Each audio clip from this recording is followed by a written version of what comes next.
If you're a record label or a musician who wants to find a more elegant way to push your music on Spotify, this video is exactly for you. Hi, I'm Shahar Kaspi from Shuffle, a music marketing agency that works with musicians, labels, and podcasts. So let's dive in right away. So as you can see in here, this is Chartmetrics that allows me to see the growth of the playlist in the past, let's say just 28 days, okay?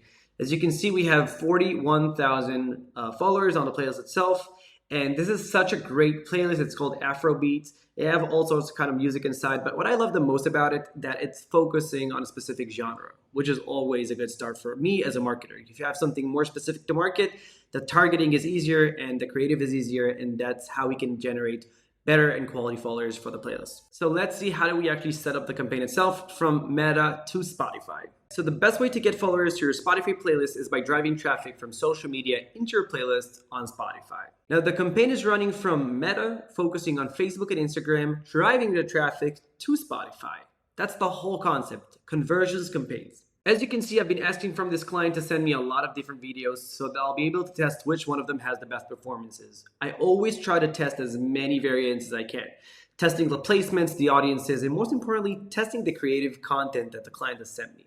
So we've spent in total 3,000 euros.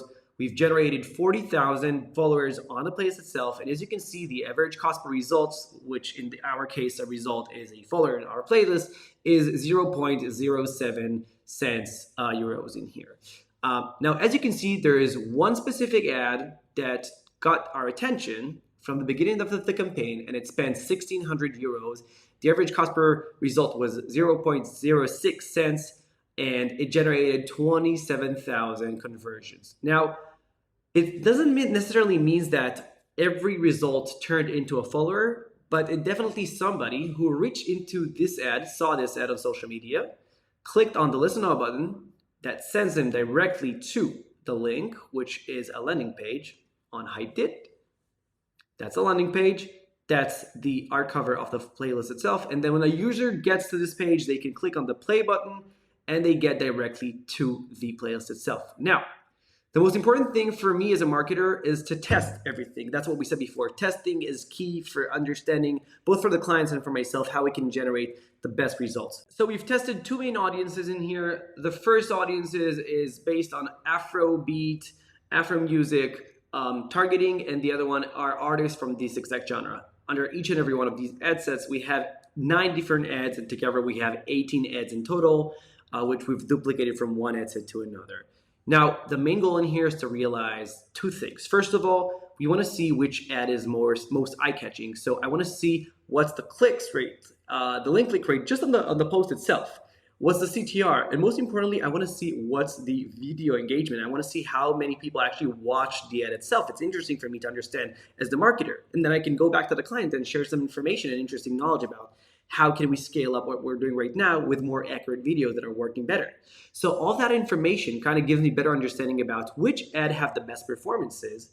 And then I can see how much money did I spend. And you can see the gap in here is pretty big. Some ads spent less than €1 and some ads spent more than 1,000 euros. So the gap in here is huge, but it allowed me to optimize these ads and to funnel, kind of to utilize the money, the daily budget that I'm using into one ad set and 1 or 2 ads that have the best performances. And that's what you see in here.